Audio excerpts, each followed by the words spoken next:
Welcome to Satsunami.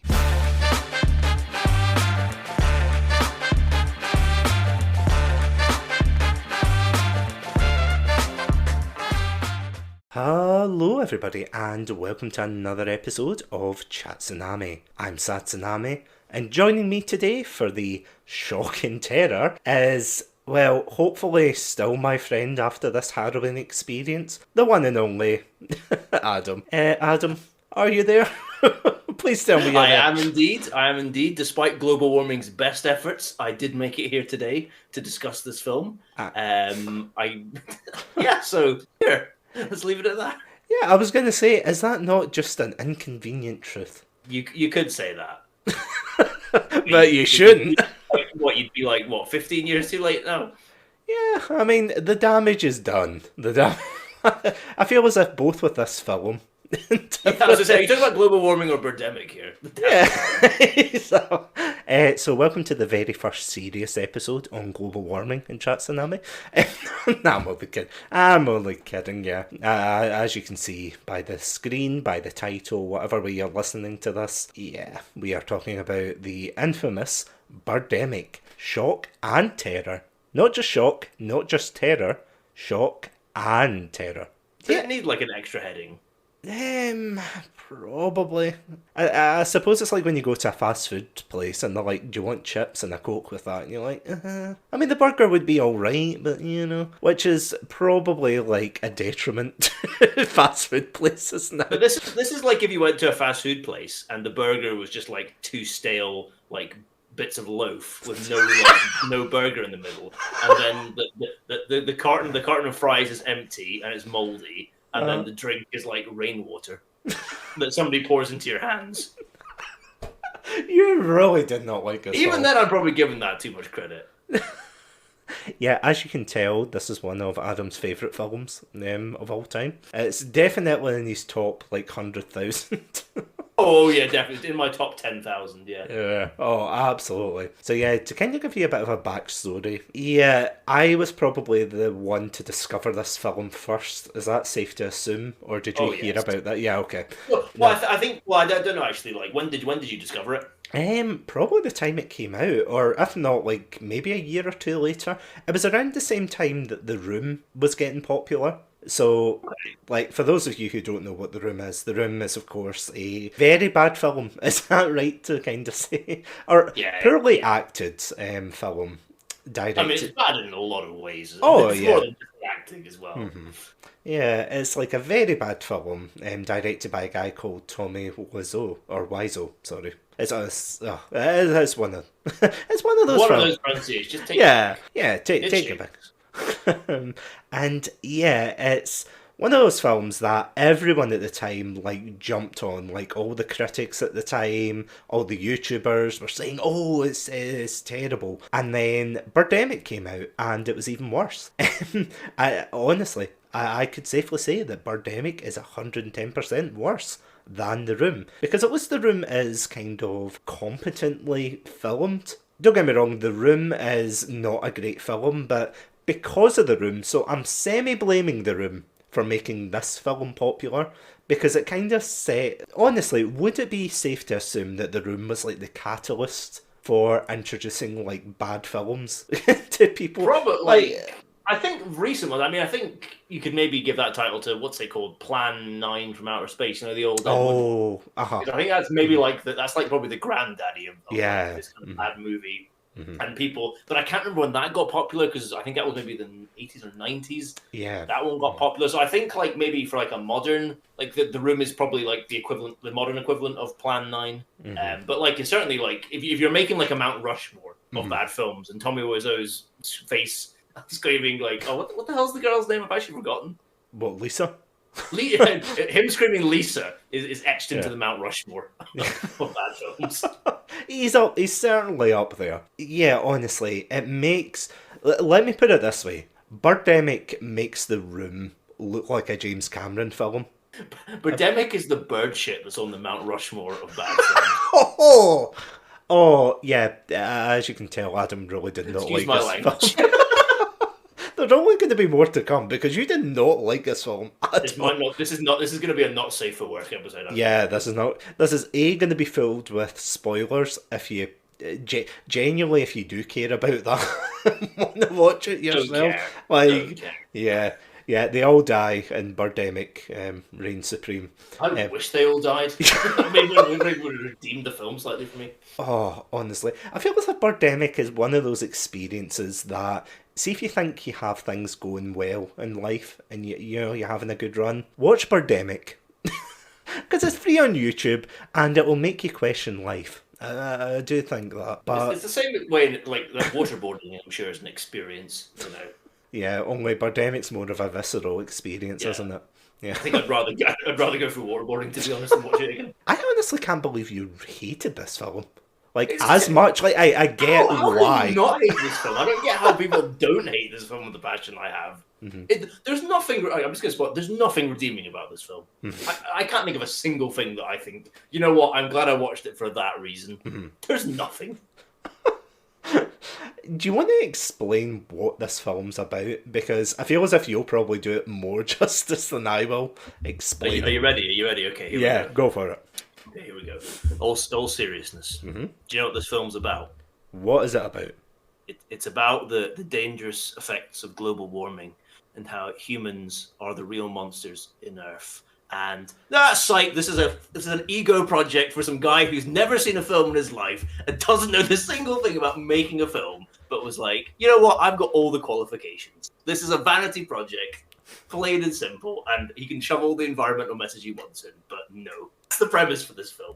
Do you know how long it took for the director James Nguyen to actually make this film? How long does it take to descend into hell to make a deal with the devil? I presume it's like that length of time. Well, 4 years, if that counts. 4 years. So there you go. That's quicker than I thought it would be.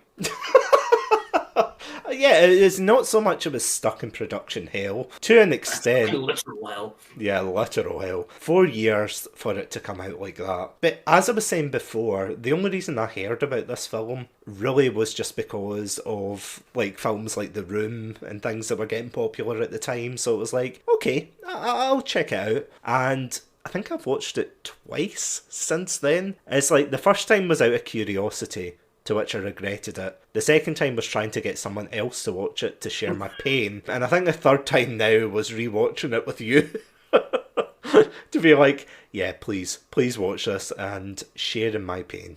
A problem shared. A problem shared is a Birdemic. Lose all your friends. Yeah. Yeah, you know that book, How to Lose Friends and Alienate People? Yeah, if I wrote that book, it would just be one page, and it would just say, watch Birdemic, and that would be it. The YouTube link at the bottom or wherever you want to watch Yeah. it. So, funny enough, you said this is about the environment. It does a poor job, can I just say, of portraying these struggles of, like, the environment and things. Because initially, as far as I remember from the trivia, the guy who actually directed this, he is a huge Alfred Hitchcock fan. So initially he watched, like, you know, surprise, surprise, they loved the birds. So he wanted to direct his own film based on that. Then he watched Al Gore's An Inconvenient Truth. And then he wanted to make an environmental film. So it was like this kind of snowball of, I don't want to say ideas, because that implies there's thought put into this, but it's like a mishmash of, like, concepts, like, shoved together. How the birds came into existence, I don't know, considering what happens. But I'm kind of getting ahead of myself, because do you want to explain how this film starts, Adam? Like, Okay, so let me see if I can remember this. Well, do you want the actual start of this film? yeah. The start of this film is like a 3-minute sequence of yes. like a car, somebody driving a car, where the camera is sat for some reason at a diagonal angle, making it really, really uncomfortable to watch and like confusing. And like, why is it sitting at a diagonal angle? That's how the film actually starts. Then we get introduced to our quote unquote protagonist. What the hell is it? Rob or so? Is that his name? Rod. I've actually forgotten. Rod. Sorry, there we go. We introduced our protagonist Rod, who's like a computer, like, oh my god, a tech company salesman. It's like a software engineer or Software. something. Well, no, but he's not a software engineer though, because he makes the point that he actually was better at sales. Oh, with his like, you know, with his winning smile and his buckets full of charisma. So he's a salesman for a tech company. No, sorry, I was just going to cut in and say he is more machine than man. There is no way. He is Who's the worst actor? Who's the worst actor you think you've ever seen? Like, him. before watching this, who would you have said was like the worst actor? Probably someone that in hindsight is more competent. I mean, like, let me put it this way: you can watch something like The Room, like with Tommy Wiseau, and think, oh, he's terrible at acting. You know, oh, he can't act. My God, he makes him look like a goddamn thespian in comparison. And I don't know if that's because he actually can act or it's poor direction. But I feel as if there would have been some. Yeah, there must have been a spark there, if you know what I mean, of like you thinking, oh, maybe he can actually act. He can't. He physically can. He can't do anything. It's like even it's not even like. Oh, sorry. No. I was just going to say, like, whenever he smiles, if you ever notice this, whenever he smiles, you can hear like the creaking of the metal, and he has to like. Has to go off screen to like spray WD-40 onto himself because the guy's a robot. Like even in, and again, I'm getting ahead of myself, but there's like a steamy, and you can't see it, but I'm using like quotation marks, but like air quotes. But there's like a scene where he tries to romance a girl in a bikini. I'll get to that in a minute, and he looks her up and down. I look up and down at like an aisle of, like, when you go to the shops and you see like the deals on the shelves and you look up and down, that's exactly the same expression. He looks at her like he's shopping in like the supermarket. He does not look at her as if, oh yes, this person's attractive. It's like, no, you're a robot. Get out of here. I can't wait to have some of this human food. I love human food. Yum.exe. He is terrible. I would say he's the worst actor in this film. He's the worst. I'd go further than that. He is definitely the worst actor in this film. He's the worst actor I've ever seen. Really? I've never seen a work like, because right, he can't do anything. Right, some people can't like deliver lines well. They come across very wooden. You see that quite commonly. This guy can't even walk. Like he cannot walk around naturally. Everything is so stiff and forced, like whatever he's doing, like getting into a car, like, trying to give a high five, clapping, like everything looks like he is focusing so hard to like get it right. I've never seen somebody who's so incapable of doing their job. You would think that at least, because let's face it, the script writing in this is almost non-existent. Like, it would have done better without a script, I think, honestly. If they just had the actors like wing lines, it would have made at least as much sense, at the very least. See, even if they had fun with it, or kind of took the mick out themselves and been like, oh, I'm a software engineer, or whatever, it's like, maybe, but he delivers it as if he's like at a school play and he's just shit his trousers. And he's like, I'm a software engineer, fellow human, hello, how are you? .exe, and then that is a fantastic analogy, can I just say? But like, rather than do what most kids would do, which is cry and run off stage, he stands there with the shit in his trousers, just like streaming out and getting smellier. I mean, you're not wrong.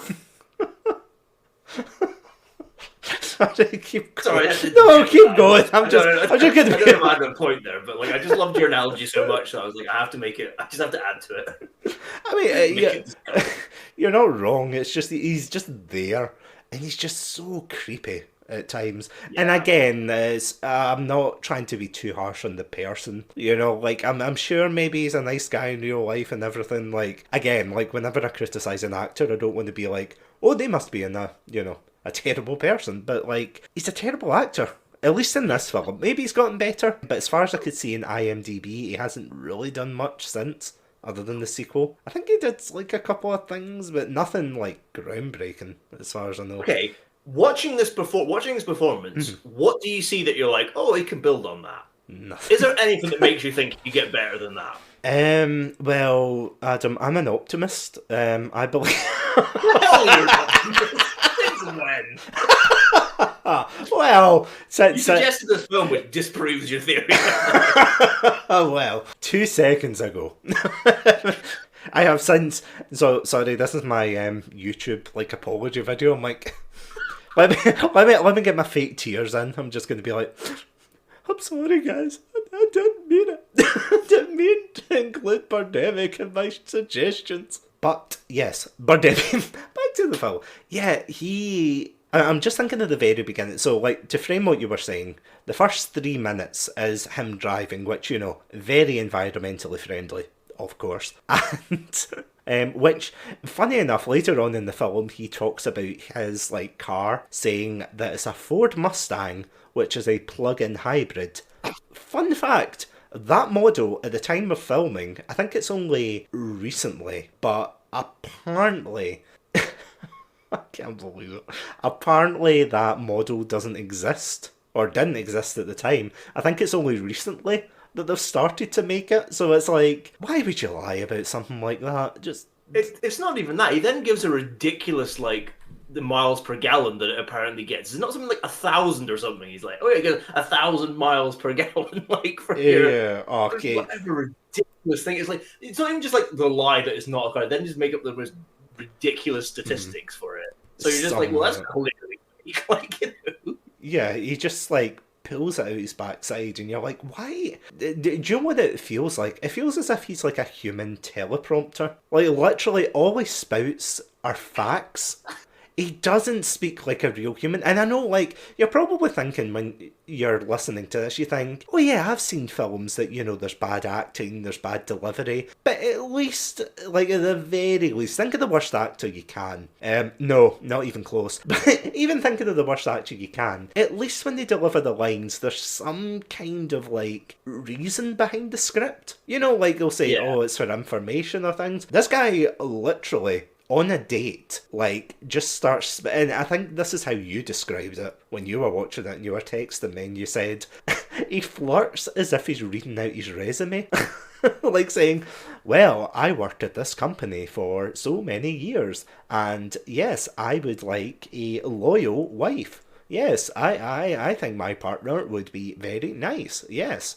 My skills are team building. Exactly. I have an analytical mind. Yeah. I'm adaptable. Yeah. That is genuinely how he carries himself off on a date, and you're like, but why though? What? So many conversations in this film though become like job interviews. Like when he goes to visit like the girl's mother, it becomes another like, here's my CV. Like it was another one of these things. Like I don't know. Maybe the director was going through a lot of like job interviews at that time and like unconsciously filtered into his quote unquote writing. Do you know the main character's supposed to be loosely based off of him? Is he a millionaire? Did he start a fantastic, successful startup company? He directed Birdemic. You tell me. You tell me. Yeah. How is Movie Head Productions doing these? Is Movie Head Productions doing these days? Well, he wanted a third film. He still hasn't got the money for it. Thank God. Remind me, can we come back to that point at the end, because like I do want to talk about that at the end. What, the potential of a third film? Yeah. Okay. Oh, sorry. Kind of like drifting back to the beginning, because I know we're kind of jumping about, but I'm gonna split this like discussion into 2 parts. Okay, so there are like 2 distinct parts in this film. I suppose the first one, you could call the first part the shock before we actually get to the birds, and then the terror when the birds are introduced. And can I just say, I was talking to Adam while you were watching this live, and you genuinely ended, or you had to stop the film to do something else, and you genuinely stopped it before the birds got introduced. And I thought, of all the places to pause it, of all the places, you had to pause it before the birds. But yeah, kind of going back like to the beginning, when he's driving, all the credits come up on the screen. So it's like, so-and-so playing Rod, so-and-so playing Natalie, all of this, all of that. Apparently half of those names are fake, which is something you brought up as well. You spotted it right away, didn't you? In fairness, I actually got the wrong. I looked at the supporting cast list and I was like, those names look so fake. Like, I wonder if people are using pseudonyms. But it turns out, right, that like maybe they still are using pseudonyms, but the actual fake names are like all the crew are they not. That's the people who actually don't exist. Yeah, because a lot of the crew apparently quit halfway through. So what they did was they doubled up with the actors. So the main actress who plays, I think it's Natalie, the blonde woman, she like took over makeup and things like that, and I absolutely love her story. She seems like a nice person, because she was doing an interview and she was saying how apparently she did her audition in a school a school playground essentially for him, and she said that should have been a red flag. Wow. And it's like, well, yes. You know, if a strange man says, right, I'm filming a film called Birdemic, I want you to act in the middle of this school playground, like, I don't know, like, would you take up that offer, Adam? I mean, I know, I get like this acting. It like is a brutal business. I Oh, yeah. understand, and like you're probably a lot of people are probably scrabbling for anything. You know, like True, any yeah. kind of paycheck. I can understand that perhaps like you just reach a point where like you're like this is going to be a terrible film. This film might not even exist. You know, Yeah. but like maybe you're that desperate that you just like Yeah. you convince yourself. I mean, like what I'll say for like the woman who plays Natalie and most of the cast, except for like the guy who plays Rod, their acting is about on par, I would say, with what you see in most bad films. I don't think they're any worse than what I've seen in like something like Titanic 2 or Samurai Cop or Ice Queen or one of these or The Room or something like that. They're about on par. It's the guy who plays, well, I'll now call Steel Rod as in honor of his acting. Like he is the one who stands out because he's just atrocious. It's like, do you remember that episode of The Simpsons where it's the inanimate carbon rod Oh. that like saves the day? That's honestly what it feels like watching him act. It's like, hey, look, it's the inanimate carbon rod. And everyone's cheering for him. It's like, this is the hero of the film, by the way. The one you're supposed to be rooting for and going, oh, he's so charismatic, he gets the girl in the end. It's like, what's the attraction there? He moves like he has an inanimate carbon rod up his ass, like the way he moves around. I mean, you're not wrong. I remember I was watching a review of this, and somebody described him as the first synthetic actor, and then they put the Terminator music over it. And honest to God, it makes me laugh every time I see it. Just the way he walks, and it's like dun dun dun dun dun as he walks into the cafe in the first scene. You're just like, oh my God, this is awful. Man, he was ahead of his time. If he'd only been like trying to act like what, how 12 years or however, like 20 years earlier or something, he could have maybe got into the Terminator films. Oh, and then he'd be the governor of California by now. Yeah, exactly. That's an alternate future I do not want to consider right now. I don't want to consider that. Yeah, so we've got two characters, as we said. We've got Rod, who is just the machine working inside another machine, essentially. He works in an office, and for some reason they get like an insane bonus or something like that. And this highlights one of the other points. Sorry, before I go on to that, you've also got the love interest called Natalie, who is just a model, and they never expand on that. She gets a couple of photos. That's it. She's just a model. That's what they say, isn't it? She gets a sweet Victoria's Secret deal, though. Oh, so she does, yeah. Yeah, over the phone. Her agent, who looks like the agent's working out of a friggin' underground garage, phones up to be like, "You've done it, kid. You've made it." It's like Victor's Secret, Victoria's. It's all the same. It's all the same. You've earned it. Tell the difference. You've earned it, champ. Just go. So, yeah, this brings me on to, like, quite possibly one of the worst things, or one of, and I emphasise that, one of the worst, the audio mixing. Now, I'm going to be honest, like, other than a few, like, obviously, like, home films, when you're kids, and, because I've said this to you before, like, when I was younger, I had a friend, and when we were younger, we used to make, like, kind of really stupid films, like action film, like Doctor Who and things like that, and, it was just a lot of fun to do them. I feel as if the audio mixing in those was 10 times as better. Keep in mind, this was like the early 2000s we filmed this, and this was what, 2010? 2000 and something?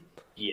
Like, post 2010 anyway, at least. I feel like everything you probably did in those films as a kid was probably better. Oh. The filming technique was probably better. Like, I can't imagine you could do anything worse. Like also as well, you're completely right. The sound mixing is atrocious, and it's not even trying to hide it at points. It's so bad. Like there's lines cut off, and everything. There's at one point we're on a beach. You can't hear a word they say at one point because the microphone's pointed towards the bloody sea, so you only hear the crashing of waves. The scene transitions, like switching from scenes, is the most stilted and like horrible thing I've ever seen. It actually made the film horrible to watch, as it's just such harsh cuts between scenes, and every single line of dialogue virtually needs its own shot.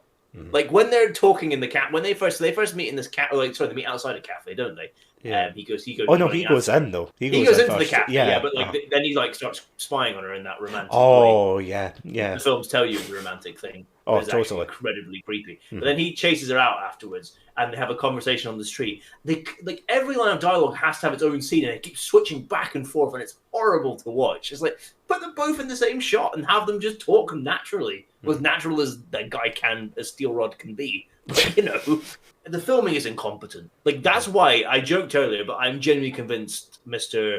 James Ewan. I'm sorry about Nguyen, I butchering the guy's think. Yeah. name. Nguyen, sorry, Nguyen, I think. the director of this, the auteur of this masterpiece. I'm convinced that clearly he's like never had any training for filming. I think that's like he does talk about that, but I'm convinced as well he's never seen a film. From watching a film, I think I have some ideas about how to do certain things. He just doesn't have any of the basics down. There's nothing here. There's nothing here like of any kind of basic filmmaking, any kind of competency. Literally, the only thing that's holding his film up over like a kind of found footage recording is the fact that the camera is relatively steady. I mean, it's not at the correct angle. I'll give it that. And, okay, fair enough. It does shake it's steady. around. I know, but like, we're not going into the Blair Witch Project. He had a tripod at least. We'll that he bought like with his free Happy Meal at the time. I'm sure, because you might be thinking that we're being a bit too harsh on this film. Genuinely, at the time of this recording, it's on YouTube for free. I think it's also on Amazon. I don't know if it is. I think it is, but if it's not, don't pay for it. don't give this guy any money. Don't encourage him. Yeah. Oh god. I mean, I'll get to that bit in a second because I assume you wouldn't want to watch the sequel to this. No. After suffering. Yeah. You're very correct. Oh, I'll get to that, but yeah, the sequel is essentially just lamenting over the first one and how a lot of the scenes were made fun of, but he's like poking fun at them, and it's like, no, you don't get to make the jokes. Again, it's like going back to the Rod shitting his pants analogy. It's like, you don't get to laugh about it because you've only done this to yourself, James. You've only done this to yourself where you made this bad film. Like, even in the beginning, the audio is horrific. He goes into a cafe, he talks to the waitress, and the waitress says hi, but cut, so there's like all this static, and it's as if it's been filmed separately and yelled into the microphone, or it's like he's turned on the mic. Which I think it was, to be honest. Yeah, it's like he's put on the like sensitivity to hi, to hi when she says hi. Yeah, that's all you hear. You hear the hi, and it's like, what the fuck was that? What is that? Essentially, after that, it's like 48 minutes. I shit you not, 48 minutes of Rod going about his daily life, trying to court this model. He's got another friend who disappears after the first half of the film, I'm sure. Yeah. Well, whatever. I can't remember. I can't remember. He's got a girl. Silly hair. Yeah, it's a guy who he works with, and he hams it up something awful, which is a good thing in this film. Yeah. You'd rather people hammed it up than just became Rod, where he's like, oh yes, I made a sale. Like, even the way he celebrates, he like makes a sale, and he claps, and he goes, woohoo! And then the guy, like his friend, actually flubs his line. Did you notice that? Oh yeah. When he comes over to say what's with all the noise, but instead of saying, oh, what's with all the noise, he goes, what's with all the noise? Like, go back. They left that in. Yeah. They didn't put on issues. There is a lot of lines like that, by the way. There's a lot of scenes. Like, there's one scene where the main woman, Natalie, is talking to her mother, who genuinely, I don't think she knew she was in a film. This mother, I genuinely think, like, because there's a scene where Rod, like, it's the traditional, the future son-in-law, he's come back to talk to to like talk to this woman, and she just starts listing off her preferences. She's like, well, I like long walks on the beach, I like this, I like that. It's like, you can't be mad at her because she's just like an old woman just saying, it's like, God, is she dying? Is she okay? What is actually going on in this? You don't know who's in on it and who's not. It's like Tinker Tailor. It's like Tinker Tailor Soldier Spy, or sorry, in this case, Tinker Tailor Soldier Shite. It's like, Genuinely, you don't know who's in on it because there's a lot of. So, a fun tidbit about this film. This film is so professional that he basically went into places to film, and 9 times out of 10 he got kicked out of them. You know, you would think at least with other films, you know, they would either have permission or. Because there's actually been, like, people have said that James Nguyen actually yelled at people, Oh yeah, like yeah, on. yeah. Like in jogging paths and things to say get out of the way. Like there's scenes where they're supposed to be running away from the Birdemic, which we all get onto, and yeah, it's like there's cars in the background just driving. There's like literally birds like normal birds just walking past the camera. You know, it's like it's honestly like something you would see out. You know, it's like something you would see out either like a university film or a high school project. It's not well done at all, and Like this, like, and this isn't a thing. This isn't like something that's just unique to this film. Like there are other bad films that have been done on like really low budgets where they haven't had permission to film places. The one that have you ever seen that film Samurai Cop? yeah, yeah. Yeah. So like, there's a lot of scenes there. Like you'll notice they're done at like kind of very long distances. But it's like mostly ones done on streets. They didn't have permission to film on like the streets of Los Angeles. So he kind of would, like the director would kind of like hide in a car, like put the actors on the other side of the road and like kind of try and covertly film, and then they'd add dialogue like later on, just like edit it over. It kind of you can kind of get away with it because Samurai Cop is like it's a ridiculous film, but it's kind of set in the real world, and so like it makes sense for the streets of Los Angeles and everything. When you're filming a disaster film, there are points, right? There's one point, I'm going to jump ahead here, but there's one point where they're driving away desperately to get away from the birds, and they pull over like dramatically on the side of the road. There are other cars just driving by, like people just going by in their daily business, and it completely breaks any sort of like, not that you can get invested in this film, it breaks any kind of illusion that like there's any natural disaster. Like think of a film like one of these ads, like World War Z or something like that, where like the big like scene in the square where the zombies will show up and like everybody's like panicking and you're like it looks like what you'd imagine a situation like that would be. If you can't play to your, and this is I think maybe the biggest problem of this film, like it doesn't play to its budget at all. So it has a very small budget of what, $10,000, something like that. Like I would be surprised if it was even that much. Yeah. let's be generous and say he had he found $10,000 in his trouser pockets. You can do it, but like you need to play to that strength. So like first of all, don't make a disaster film because you can't make it look realistic in the slightest. It just looks ridiculous. And then as well, don't make I'm gonna spoil it, but don't make the main protagonist of your film become a millionaire because you cannot in any way show a millionaire's lifestyle on $10,000 when you have to do so many other things in the film. Yeah, no, agreed. Just don't do it. Although there is something you did forget to mention there. When you were saying don't do is don't make an environmentally friendly film if you don't know what you're talking about. Literally. So here's the thing about the environmental message of this film, because as I said at the very beginning, we have we had James Nguyen who wanted to make the birds essentially, and then he got invested in Al Gore's An Inconvenient Truth. Thanks, Al Gore. I'm blaming you for this. If he ever listens to Satsunami one day, I'm blaming you. Where the hell, Al Gore? So, yeah, on your shit list now is Alfred Hitchcock and Al Gore. And Al Gore. For inspiring as well. People who are not getting invited to my fantasy dinner party anymore. Damn it. That was going to be the best fantasy dinner of all time. Steven Seagal was going to be there. But yeah, I don't know why I chose Steven Seagal. It's just I was thinking of bird puns. Well, there's 2 spaces now, so Steven Seagal might just make the list. Or in James Nguyen's view, Steven Seagal. Anyway, yeah, that's why I said pun. Anyway, moving on before I make more. Yeah, there are a lot of, like, in the very first half, as I said, it follows, like, Rod and Natalie, in their respective careers, them trying to court one another, and in between, there's just a mishmash of random environmentally friendly scenes, and you think, oh, what's the problem with that? They go nowhere. They absolutely go nowhere. So there's a guy who literally can. I'm just thinking, because he can, he just literally knocks on the door and he's like, "Hi, I'm here to sell solar panels." And that's the scene. There's a whole 2 minute scene where they say, "Oh, I want to install solar panels." That's it. That's the end. And then there's another like throwaway line where he's like, "Oh, why don't you buy a Ferrari? Chicks love Ferraris." And I quote, this is not me being like hyperbolic, this is not me being like over the top or like emphasizing. He literally describes his girlfriend as his hot Ferrari. Adam, is this what I'm doing wrong in my love life? Apparently so. That the reason, like it's not going well is because like I'm not going up to girls saying it's like, "Hey, hot Ferrari, want to talk about an inconvenient truth?" Like Where's my CV? I see exactly.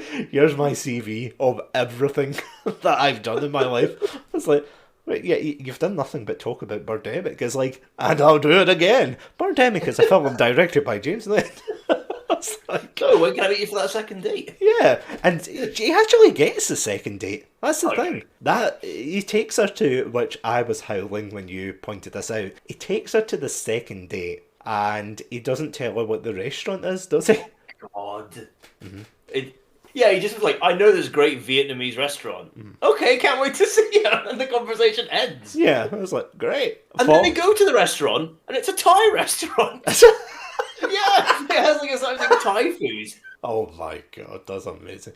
Oh yeah, followed by quite possibly one of my favourite cinematic tracks, Oriental 5. Because see the background music, like the background music is just generic as hell.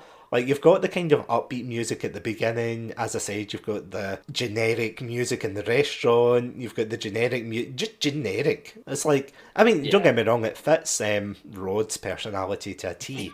Like, it follows him around. It's like it's like the soundtrack kind of reflects the main character. It's like, yeah, this is perfect for him. It's fantastic human music. So this is what humans listen to. Beep bop. I am Rod.exe. It's just so... Oh, it is terrible. So about 48 minutes in, you start thinking like...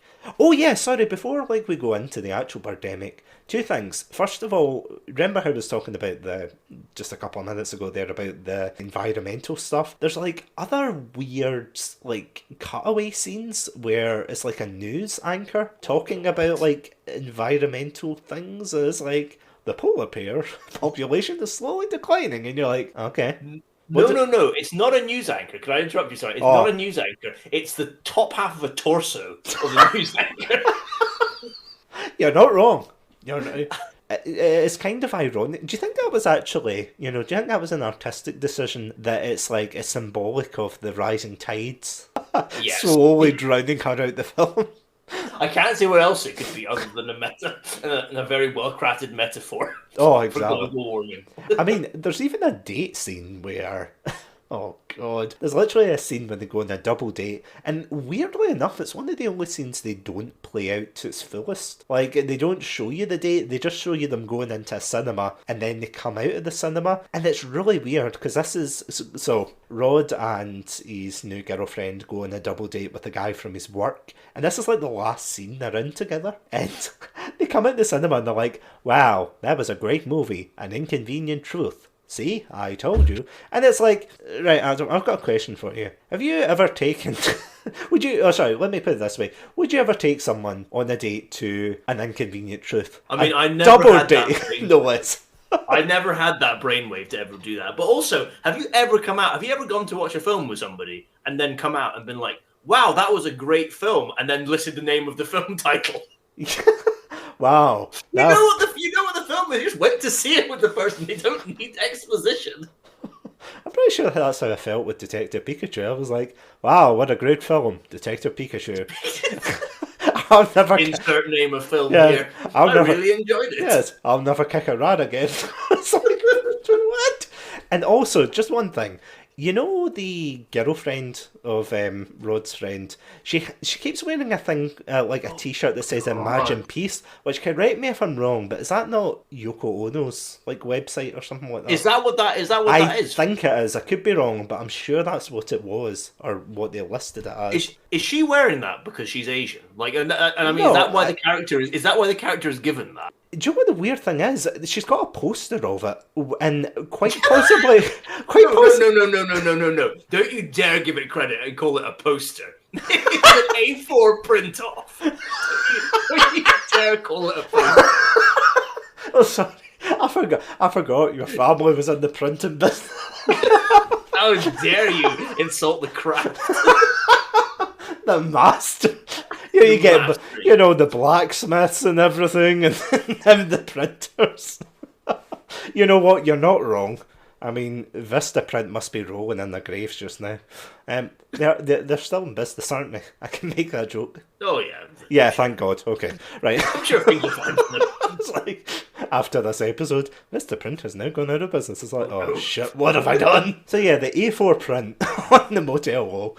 I don't want to say titillating dance scene, Like, there's literally one scene where they're dancing and there's a guy singing and... did you enjoy the song?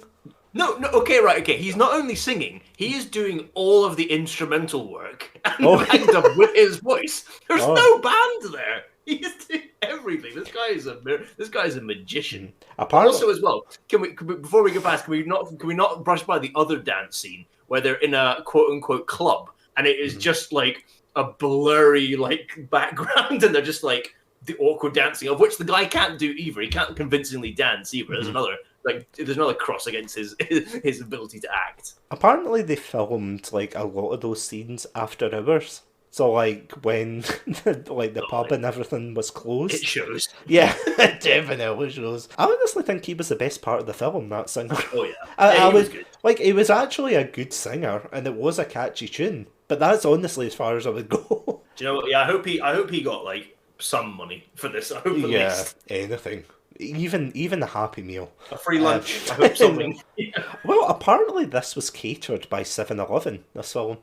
Well, fair. You know what? Fair play. I mean, look it up. I'm sure I might be misquoting, but I'm convinced it was either 7-Eleven or it was like a subsidiary of 7-Eleven, or it was a guy with a 7-Eleven t-shirt. I don't know. At least they had the good sense to keep their 7-Eleven had the good sense to keep their name away from this film. At least. Well, that is true. Nobody's. So remember how we joked last week about Super Mario? Not putting your name on the CV. Like, no one surely put their name on the CV or put this film on. Oh, no. But before we go into, the absolute Birdemic that is Birdemic, can we just talk about the quote-unquote love scene? Like, or just any moments of passion? Let's just say. We must discuss it then. Where it honestly feels like a Black Mirror episode. Like, am I wrong? Thinking that it's like you're not. It's like a robot trying to find love, and he looks and he's just like, "Wow, you aren't my hot Ferrari." It's like, because another fun fact is apparently the director didn't want them the co-stars actually sleeping with one another. So do you know what he did? He made them all the female actors wear bikinis. I don't know. Don't look at me. Don't ask me. I do not know what the hell was going on in his head. They've got about as much chemistry as... You know what? I'm going to let you finish off this joke because it's like there is honestly no chemistry there. They have as much... if you get two mouse pads and rub them together, and that's got more chemistry than these two. Like... I don't... like... I think I was going to say something, but honestly, just remembering this love scene has made my mind melt. Because honestly, like, if you listen closely, you can hear his like creaking metal neck going, and he's just like, wow. Like, honestly, I'm not even like joking here. I think I've honestly shown more like emotion and chemistry to like whenever I get lunch. So I buy a sandwich and I look at it and I'm just like, you're my heart Ferrari. Like, that would be a better love story than this, like, several seconds of, like, awkward foot play. Yeah, what the fuck was up with that, by the way? Imagine if this had been the love story between Wally and Eve. Man, imagine what we could have had in the dystopian version. Why is it that they had more... Oh, yeah, sorry, I forgot. Pixar are competent. Moving on. There we go. So this is So this is the thing, like you were messaging me as you were watching this, saying like this is boring and everything. Like, what the hell did you make me watch? You know, all the fun stuff. As I said, you kind of stopped at like, I stopped at this point. yeah, and I was like, I Like, cannot. reevaluated my life. I honestly couldn't believe it. I was like, how could you stop at that exact moment? Because literally, this comes out of nowhere, by the way. There is no build up. Oh, sorry, no, I tell you why. There is one scene before, in the first part, where they're walking on the beach and they look down and there's a CGI, like, eagle that's dead. And the girl, the woman tries to reach out to it. And Rod and his, infinite, quantum brain system is just like, do not touch that. It is infected. And he's like, oh, okay. I have run the probabilities, and you should not touch that. Oh, God. Even the android from Star Trek had more emotion. Yeah, to be honest, we're doing a disservice to any synthetic life by comparing him to synthetic life, so I do apologise. Yeah, we really are. I apologise in advance. After the quote-unquote love scene and the fading to black, it pans over the city, it's very peaceful, and then it fades to black again and you think, right, okay, what's next, And then birds. Like, CGI birds just flying. This is the most infamous part of the film. It's the CGI birds swooping in, kamikazeing, can I just say. Like, not even diving down to attack people, like, physically blowing themselves up on people. And dive bombing. Like, there's a scene where one of them dive bombs and explodes into a petrol station, but it doesn't cause a big explosion. It's like a wee tiny... Why would you do that? Why would you choose a petrol station if you can't make the whole thing explode? I genuinely don't know why. Why don't you bench or something at that point? Like, you can't, don't do a petrol station where you're like, oh wow, this whole thing's going to explode, and it's just like, and that's it. Exactly. So basically what they do, first of all, is they hear the birds, which is the same stock footage sound, looped over and over again. And you're like, okay, this is going to get annoying really fast. So what they do is they grab the bed, which, by the way, can I just say, see when they pull the bed frame out, the headboard actually nearly falls off. It's like, oh shit, someone's going to have to pay for that. And they throw like the mattress at the window, like to barricade it, quote unquote. And Rod tries to phone for help. And he does like, so sorry, see when you're checking your phone, like your smartphone, yeah. how do you check it's dead? You open it up and hit the power button, right? No. You hold it to your ear and then you say it's dead, and that's how you know it's dead. Which is exactly what Rod does. Yeah, because he literally takes his phone, he puts it up to his ear, and he's like, it's dead. And it's like, how? What? How? What were you doing? Were you charging yourself with that phone? What were you doing? Like, was he playing Candy Crush? I don't know. They never explain it. But anyway, they get dressed. They meet up with another couple who initially I thought was like Rod's friend from work. They look about the same. Yeah, I genuinely thought, but then I thought the girl was different. I was like, what, did he just get another girl in the Birdemic? Like, is he playing the field in the middle of this like tragedy? The first girl quit, so yeah, exactly. That's what I thought, and then I was like, oh no, maybe not. Then that's the thing, though. These characters never return. The only characters that go forward are... They do technically return. They do technically. Do they? You see their bodies at the end. Really? Yeah, do you remember they like...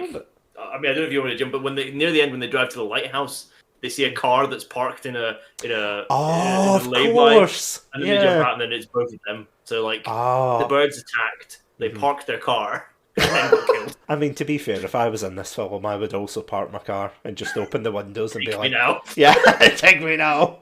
Scratch my cheek, bad. That'll kill me. Yeah, well, I just sadly cry to myself singing "Country Road." Take me home to the place as they all slip in.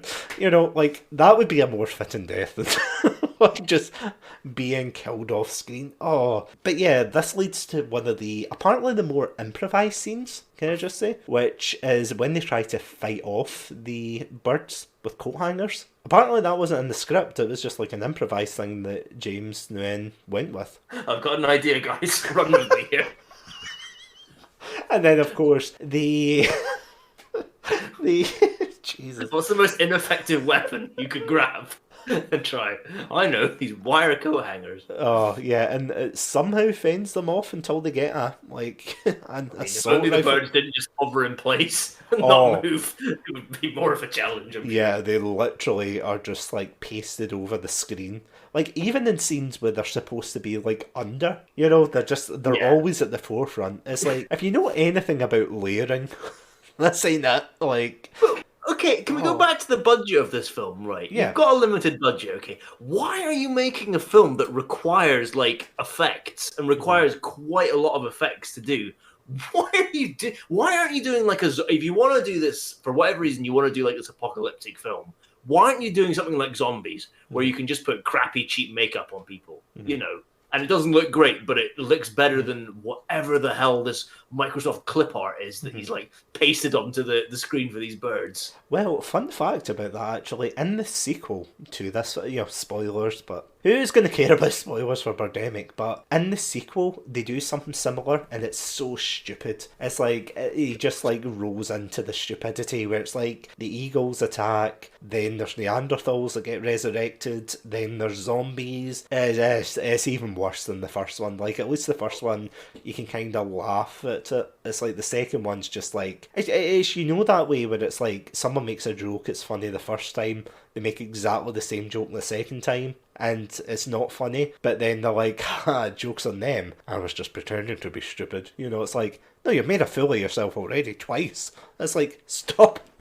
How many times do you have to shit your pants in public before you just like realize people aren't laughing anymore? Exactly. The smell is getting to the back rows, And James. change your pants as well. Like it's the same pair of pants. Like he never even changed his pants from the first one to the second. Like genuinely, it's just Well, like can we talk about the scene after the steamy romance? So after the steamy quote unquote steamy romance and the start of the Birdemic, when the birds start attacking the motel. Oh, by the way, this guy's a millionaire, but he's still taking his hot date to a motel.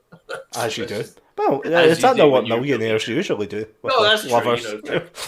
I mean, I wouldn't know, so I guess that's what they do. But like after that, they wake up, and the guy. So when the steamy romance started, the guy was wearing like his trousers and everything with belt and everything, and you're like, okay, fair enough. Like I presume he'll take those off for the steamy romance to commence. But when they wake up and start the next day, he's wearing the exact same clothes. He went to bed with his trousers and a belt on. What maniac does that? Who sleeps in a belt? Bad robot. Clearly. You know what? That's a fair point. Oh, The more and more I think about it, is it Rod himself that's causing the carbon emissions because he is a robot? the coal-fired like generator that's on It's like nobody noticed the giant funnel coming out his back.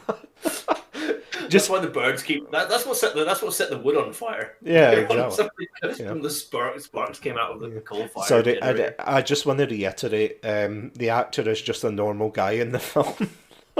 Because you might think, like, when we are describing that, it's like, oh god, there's robots in this film. No, sadly he is a normal man. He's masquerading as a normal man. Yeah, beat Bop, Rod the millionaire. The millionaire human. Yeah, and then they drive off, and so here's something that I'm gonna bring up, and maybe it's a bit close to home, but I'll bring it up. Basically, you know how at the beginning of last year, during the pandemic, when it all kicked off, and the fact I do have a point, by the way, I swear. But you know how, like, you went to the supermarkets and it was a really scary time because the shelves were in. Like, see, if you watch this COVID times, you wouldn't have really, well, maybe obviously depending on where you lived, but most people might not have, seen like shelves completely empty and, like mass hysteria and that. But like during the beginning of that pandemic, like people were just grabbing everything, like pasta was gone, toilet rolls and things, everything. There's a similar scene in this film where they just go to this random shop, and I don't think the guy was in on it either. That's a really good game you can play during it. It's like, were they in on it? Or were they just helpless bystanders? Because you can't tell. You genuinely cannot tell with half of these people. Yeah, it's like they go into a shop and half of the like shelves are just completely stocked. Like there is one scene, I'll give them credit, there is one shop they go into and they've cleared the shelves. But you know the second one, when they Yeah. talk to the guy and he's like, sorry, I cannot I cannot give you gas. Say there's 100 gallons or $100 a gallon or something. It's like, why are you still selling gas? Like, there's literally eagles that are dive bombing and exploding. Get out Yeah. of there. Just He say. still came into work today, this guy.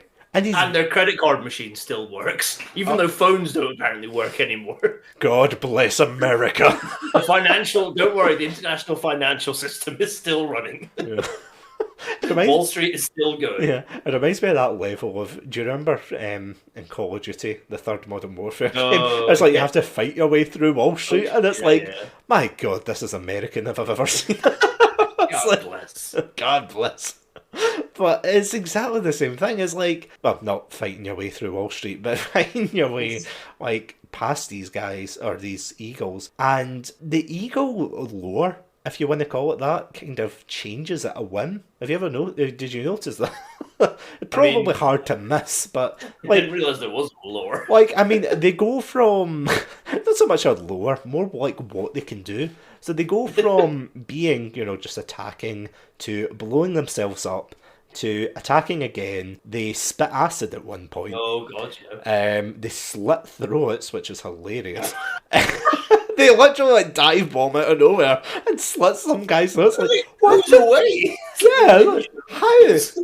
Because it's not like the angle the bird does it in, it's as if it's his wing that slices his throats. It's like, what are you even doing with your life? That's my favorite. That was my favorite. I mean, it's still terrible. That was my favorite scene in the film. The Ninja Eagle. That is a terrible scene. That cowboy guy was hysterical.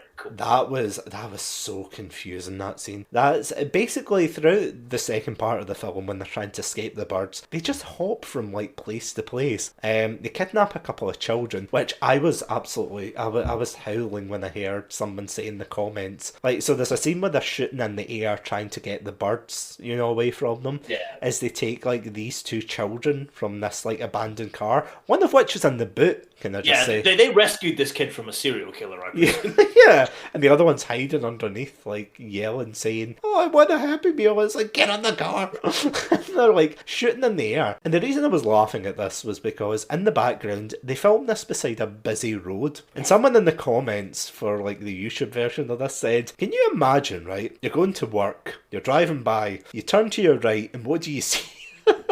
A couple of guys shooting in the air at nothing while the others grab the children and bundle them into the car. It's like, of all the things you could like get out of context, I feel as if that's probably the worst. Yeah, and you also pointed out that the boy, like, both of them lose their parents. One of them's got a PSP, I think. From somewhere. They remembered to take the PSP from the car. I mean, what else do you need? What else are you going to save in 2010? I mean, what else? Your old PSP. I don't know, it's just, this whole film is nothing but scenes, like loosely tied together, because they keep bouncing from, they go to this double-decker bus, which I don't get why there's a double-decker bus in the middle of, like, America. What better time to go on a bus tour than during the Birdemic? Yeah, just, clearly.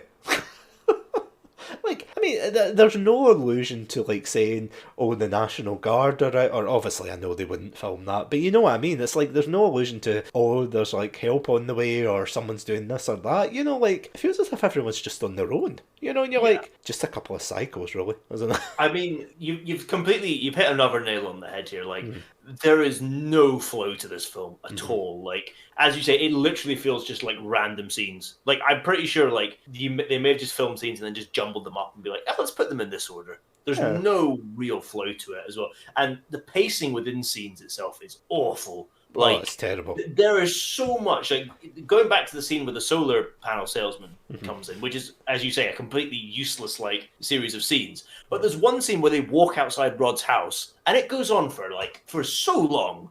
It's like, it has nothing. Like, why are we seeing this? There's a scene as well where, like, the company that Rod works for, back in the first part, during the shock, where they like get bought for like $1 billion by some other company, and everybody's celebrating, and they are clapping for what feels like 2 minutes. It's just Yeah. 2 minutes of people clapping and going, yeah, woohoo! And it's just like the ending scene as well. Like there's the ending scene where they're on the beach, like looking at the birds fly away. That goes on for like 5 minutes, and it's just like that's why I don't think this guy's ever seen a film, because he has no clue about pacing. He doesn't understand like when the optimum point to cut a scene is. Kind of briefly touching back in the boardroom scene. See when they all start clapping, they clap and then they come to a natural end, but then it starts up again because they've got more footage. And apparently something else which I didn't realise was, you know, the main actress, apparently she has like a lot of like green screen footage that they filmed. But they never put it in the film, so God knows where that's gone. Because there was actually, I can't remember what the YouTube channel is, but I think if you look up on YouTube like Birdemic redone or something like that, because there's these guys who like do really amazing like visual effects. They like redid a scene in Birdemic and they actually got the actress in to like film a scene. It was actually really funny. Like they actually got to talk to her. She talked about it was really cool. It just shows like it clearly shows like what a competent visual effects person can do, because clearly he didn't have one. And see, this is the thing, because you might like, for anyone listening, you might be thinking we're being a bit harsh, you know, saying, oh, it's terrible in this and all, maybe he was trying his best. No. No, this is one of the kind of few exceptions I'll say he probably wasn't trying hard enough. Because from what I can tell in like interviews and things, the guy sounds like an absolute, I wouldn't go as far to say megalomaniac, but just... He's on his way there. He's definitely, he's very full of himself. He, as you said before, he thinks of himself as like an auteur and, you know, he's the next Alfred Hitchcock and everything. He's not. He's really not. And I hate to be like, oh, if this was his passion project, but clearly nobody said to him, oh, maybe you should cut this, maybe you should do that, maybe the editing. Like, there's literally one scene, well, two things that really annoyed me. There was one where Natalie's talking to her mum and she like gives her a thumbs up. I don't know if you remember this scene. She gives her a thumbs up and she's like, yay, that's my girl. And then there's like an extra 5 seconds of just them in silence looking at one another as if, well, what now? You know, should we keep going? Should we stop? And then it cuts to the next scene. Another thing is the filming of the phone calls. I fucking hate it. Like, this sounds like a nitpick considering what we just talked about, but it's the fact it's like, imagine you and I were having a conversation, like, it's something I've never really noticed in films, but it's like, you know how when somebody's talking and sometimes they overlay, like, the audio, even though the person's not on screen, so it's like, I would say like, oh hi, how are you? And then you would immediately respond with like, oh, I'm fine, thanks, you know, but it wouldn't show you, you know, talking, it would just, it would kind of be a filter over your voice, obviously, you know, as if you're coming out the phone. In this film, every time another person speaks on the phone, they cut to that person. So it's like, hi, how are you? Pause. And then it cuts to the next person. Good, thanks. Yeah. And there's a pause there as well. And then it's the, I'm good, how are you? And then pause, next, pause, next. It's like a shitey dance. It's like, pause, next, pause. But, you know, it just keeps going, and it's painful to kind of trudge your way through. And they just keep introducing random characters. They introduce the 4 people who die by getting acid spit on them. And then they, like, zoom in on the bodies. They introduce a tree hugger who starts talking about the spruce beetles that are eating the trees. Again, you tell me. Can I talk about? Yes, can I talk about go for it. Because just okay, so you're right. There's a tree hugger scene. Before that, though, they go to a beach. For a start, okay, they keep going outside, like the one place where the birds are. They keep like going out of their car to eat food, to have a picnic, and they have a picnic on the beach at one point, and they run into the scientist who goes on this massive exposition about how global warming is responsible for the birdemic and humans are the real enemy and everything. And it's like, it's such an awful, like, that I was just so angry at that scene, because this is not the film to have a serious message in it, because it's trash. Like, it does not belong in this film.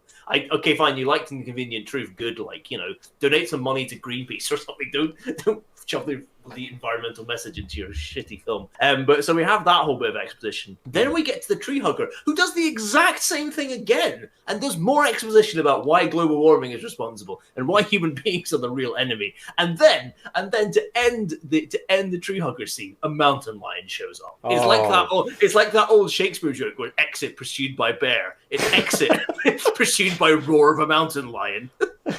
Exactly. It's just he needs an excuse to get out of the scene. So he's just like, oh, I think I hear a mountain lion.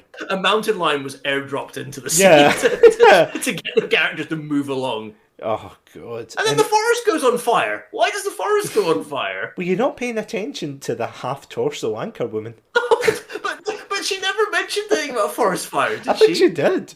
She talked about polar bears. I think she does in the set. I think she talks about it before what's-his-face, solar panel man comes and talks about the wonders of solar panels. Is it all the solar panels that are causing trees to go on fire? Like, I'll give you an example of like what this is like. So today, and this is a really weird aside, but today a man knocked at my door and he asked if I wanted fresh milk delivered to me. Not gonna lie, it's the first time any man's knocked at my door and asked me for fresh milk. You're the most interesting people coming to speak to you. I really do. Like the other day it was Hello Fresh, now it's this guy. Milkman. The milkman, yeah. I was like, they still deliver fresh milk? I was like, who are you? I was like, are you a company or are you just a guy in a van with milk? What? It's a bit like if halfway through Satsunami, I just took the microphone with me and I just started talking to that guy. And I'm like, you know what?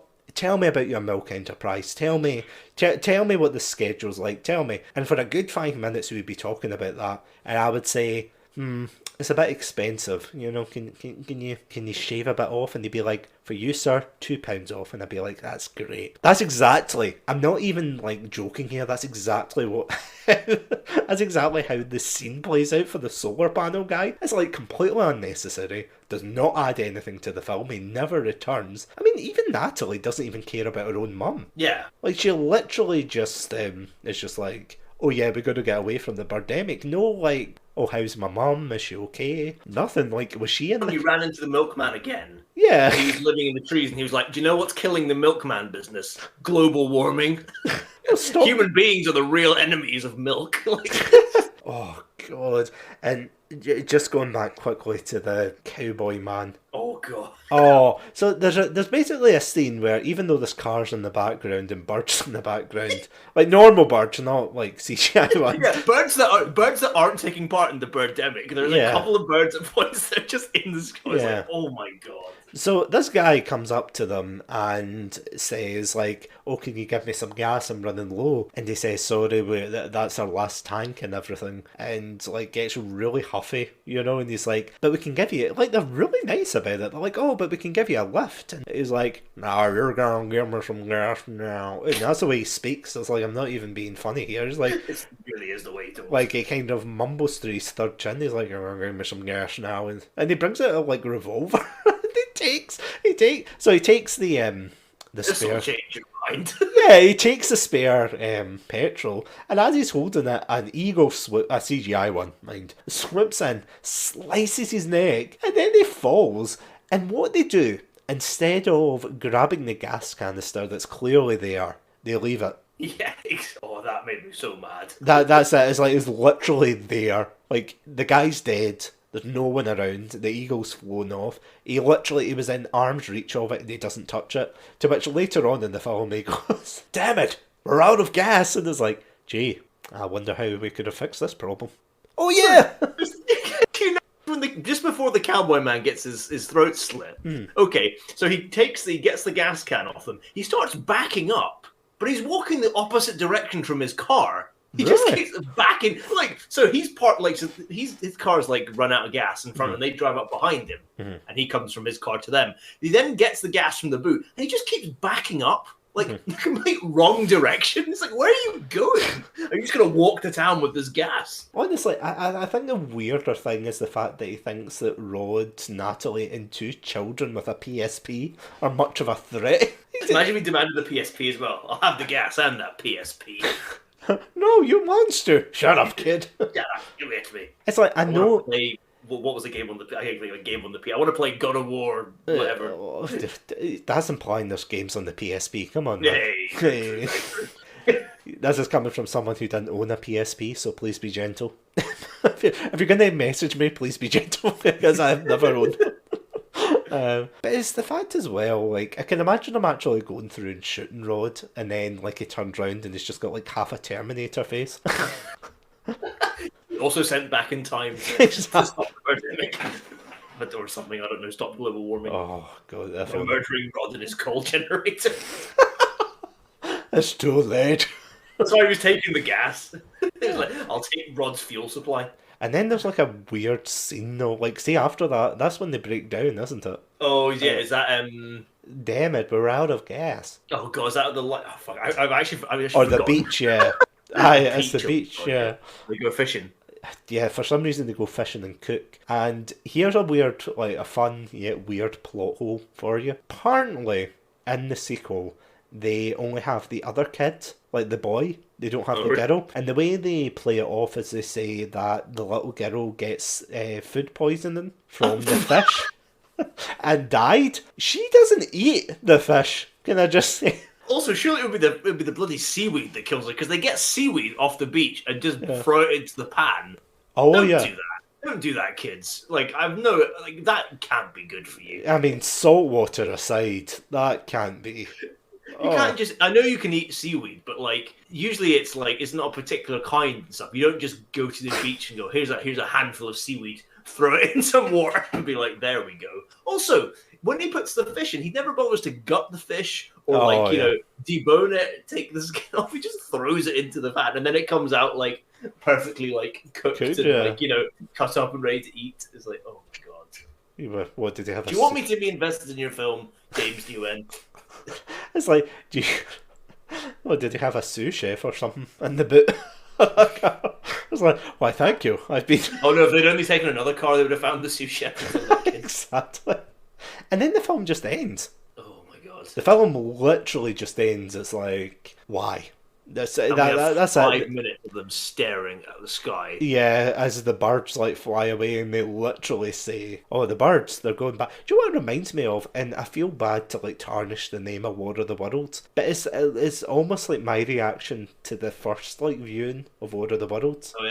Where, and I'm sorry for anyone who's now been spoiled because of Birdemic. But it literally is such an anticlimactic ending where it's just like, oh, the aliens are gone now. Because ironically enough, they were poisoned by the birds. But yeah, the birds just go. They just go. They leave. Because their job is done. And they fly to the distance and they just watch. And it's like, everyone you knew or loved has probably died, been dive bombed, or been acidified by these birds. James, change your trousers. You're stinking of the place.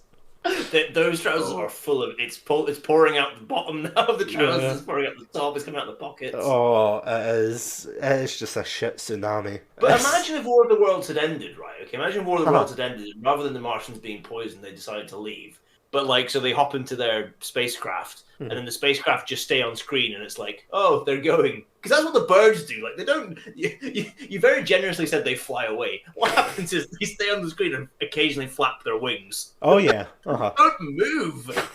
Why? Why did he make a film with required effects? Why?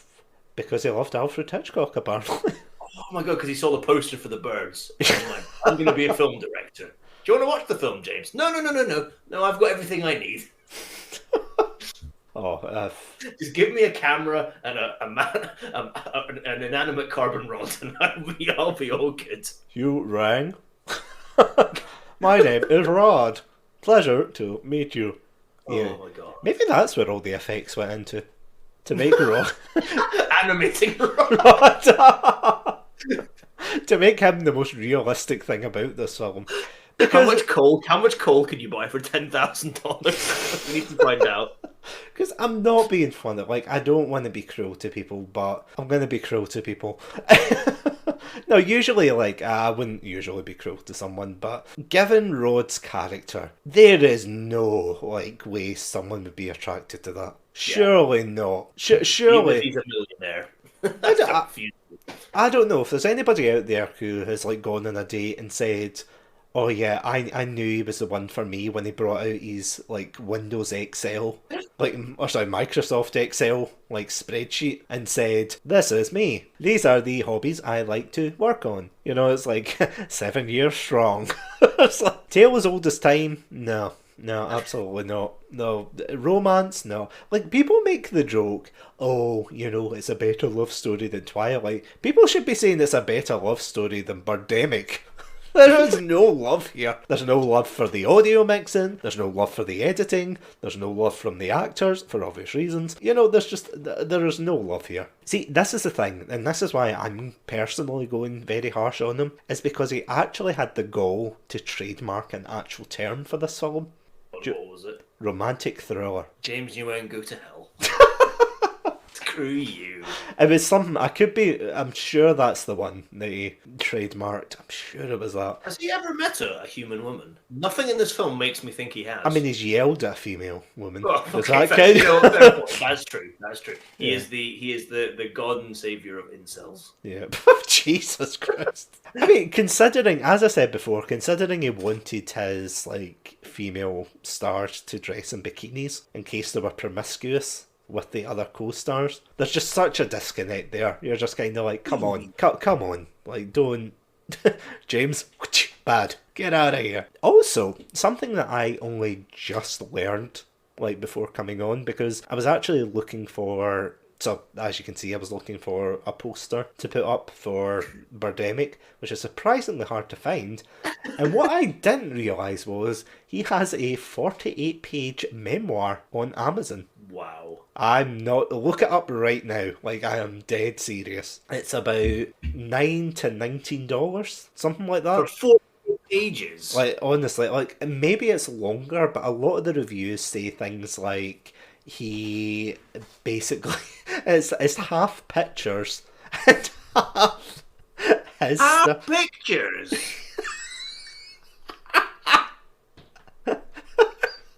That's shocking. What the hell is this guy? Honestly, is he like a social joke? Is this like a social experiment or something? I honestly... he's like some kind of joke character. Like Sacha Baron Cohen plays characters. Is James Nguyen a character? Are we all just going for a ride here? Honestly, I would not be surprised. Honestly, look it up. Birdemic book, and you will probably find it. In fact, I think it's only on American Amazon. What a shame. I was going to order it right now. Oh God! Set fire to it. Have you ever seen that? Have you ever seen that? You've not seen Parks and Rec, have you? No. There's one where one of the main characters goes to a store and they're serving vegan bacon, and he keeps throwing it in the bin. And he's like, another, please, and keeps throwing it in the bin. That would be me with James Nguyen's copy of his memoirs. Another, please. I throw it on the bonfire. Oh, I'm looking it up right now. See the reviews for it. The reviews are absolutely horrific. More of a comic... So this is the very first one you get. This is more of a comic book than an actual book. I probably should have read the description a little, or a lot, more carefully. I didn't realise that this book, in quotation marks, consisted of only 48 pages. Mostly pictures. Oh well, live and learn. I guess the script for this movie to actually come up with enough material for a decent sized book. At least I got some good laughs from watching the movie, and the pictures will remind me of those. Now there's optimists for you. Oh, you're not wrong. One of my last quote unquote favorite bits of the film. Oh, go for it. Yeah. So there's after they run out of the motel, they run into this new couple, one of whom's an ex-Marine apparently. And so that they have an exciting quote unquote gun battle. By the way, did you ever think it was boring to watch somebody barricade a room? I didn't think it was possible to make a scene like that where you're supposed to be tensely barricading yourself in. Boring, but James Nguyen succeeds. But totally. Yeah, so they run into this guy and his girlfriend. The guy turns out to have a fucking assault rifle in his car because it's America, I guess. Yeah. But also he's an ex-soldier. And then there's one line where it comes completely out of nowhere where he's just like, man, I just got tired of Iraq and all the killing. Why can't we have peace? So not only is this an environmental message film, this is also a film about the horrors of the Iraq War and war in general. James Nguyen, go to hell again. James Nguyen, you genius. As I said to you, this film, rather than making me realize the perils of global warming and humanity, what humanity is done to the earth, this made me want to get some coal and burn it, just to spite James Nguyen. It's severely the opposite of like anything you'd expect from an environment. See, this is the thing. People say, "Oh, it's an environmental film," and the first 3 minutes are literally him driving a car. Him saying it's a plug-in hybrid is a lie because obviously those models for a Ford Mustang at the time, a Ford Mustang did not have a plug-in hybrid. So, and that's not me. That's just me like looking up the trivia. That is not me like spouting my car knowledge. I have none. And even I was able to figure that out. Oh, it's baffling. It is utterly, butterly baffling. Will we wrap up? Because let's wrap this turd up. Yeah. Yeah, James, you're in a new pair of pants. We'll clean the shit off the stage. Oh god, I feel as if the damage is done. Yeah, we'll burn the building down. I think it's the only way. So, what are your final thoughts, Adam? This is okay, right. I've seen bad films before, and I this may not come across, but I do enjoy watching bad films, and I do believe you can have a lot of fun watching bad films. I've seen The Room, I've seen Ice Queen, I've seen Titanic 2, I've seen Samurai Cop, I have seen many of Hulk Hogan's works. I've seen lots of bad films. This is the worst film I've ever seen. There is I refuse to believe a worse film exists or a worse film will ever be made.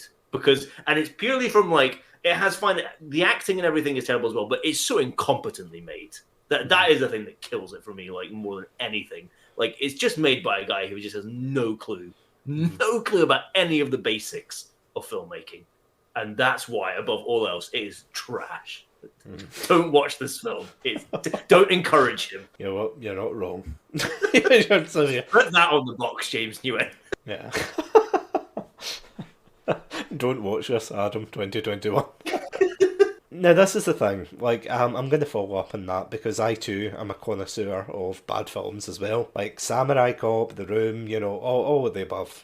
Titanic 2 as well. I even watched a terrible film where Gary Busey was a dog for half of it, and I started questioning my sanity. But thank God someone was watching that with me, otherwise I would have thought it was like a fever dream. It was I can't even remember the film's name. It's just like, don't get it. But anyway, sorry, that aside, moving that aside, there are films that I've seen that from a production standpoint are terrible, but because they've got such care and earnest in them, the best example I can think of is Space Trucker Bruce. Did you ever see that one? I've never seen it, but I know of it. Oh, I would wholeheartedly recommend that. So, for those of you who don't know, Space Trucker Bruce is basically like a kind of, I think it's like a YouTube short, almost. It's on Amazon Prime. So, if you've got Amazon Prime, wholeheartedly recommend you to check it out. It's basically a bad film where it's a guy who is in this homemade spaceship. He's supposed to be like a space trucker, exactly, just as the title says, like Space Trucker Bruce. And he comes across a guy who, was drifting in space, and they go on hijinks and adventures and things. And everything in that, there's weird moments in that, there's silly moments. But you know what? See, at the end of the day, after watching it, there was a lot of love that went into that film. Even the bits you think, oh, that's obviously fake, it's it doesn't matter. He's duct taped, bits of the wall with things. And there's literally a bit where he looks and he's like, oh, look at that, a meteor's breached the hull, and he just puts a bit of duct tape over the hole. And things like that. It is silly things like that that are just so endearing. And even the CGI. Charming, yeah. It's so charming. And it's that's the kind of film that I think, you definitely should be, encouraging people like that.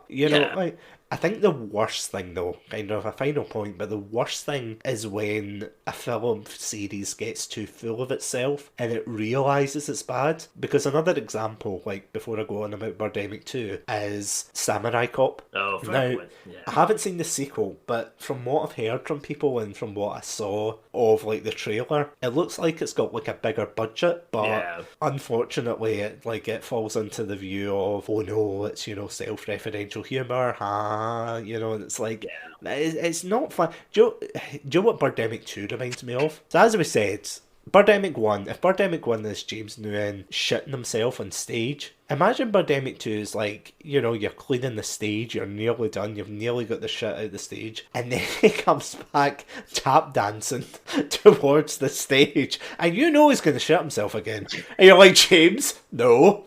James, stay away from the stage. And he keeps going. He's tap dancing, he's got a shit-eating grin on his face. He doesn't care. He doesn't care. He's coming for that stage. He's ate shit just in preparation to shit more. Exactly. Oh, and it's terrible, the sequel. It's literally everything wrong and more with how you could do like a film like this. Like, obviously, if you're going to make a sequel, bad. Like, I'm not going to go into the details and things, but yeah, there's a way to do it. There's a way to follow up with a sequel. That is not how you do it.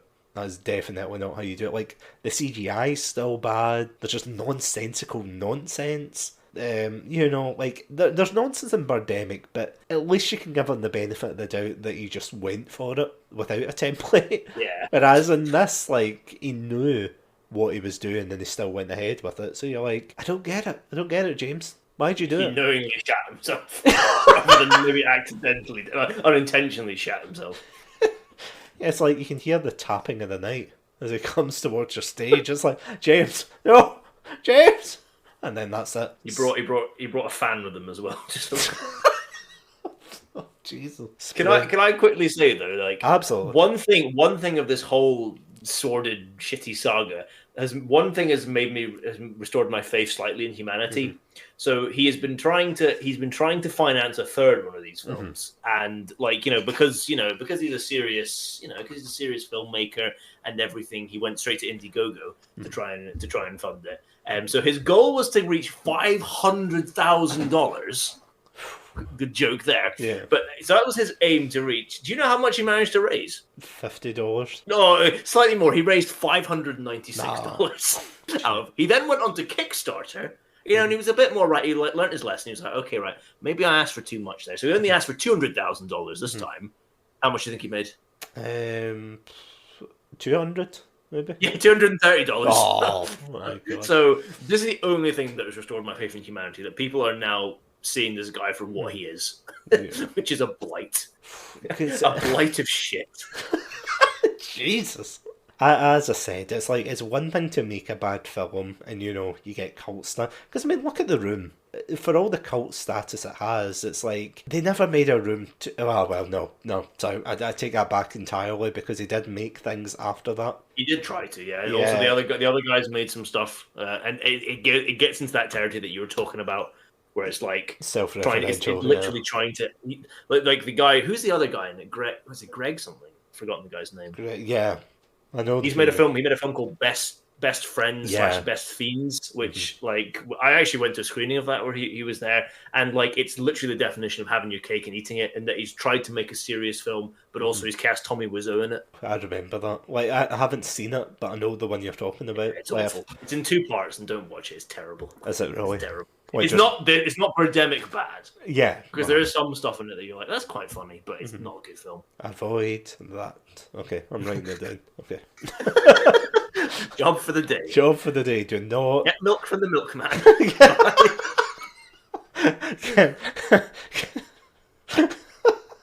Get milk from the milkman. Do not talk to the solar panel guy. You will be there for hours. My favourite bit of the podcast has been learning who arrived at your door today. Yeah, I swear to God, the only time people arrive at my house is when I'm expecting somebody else. I'm not even joking. I was expecting someone else to come to the door today. The greengrocer. Yeah, no, but not the greengrocer. Ah, my baguette. Thank you. I've been famished. Oh God, I'm not that posh yet. I need a greengrocer.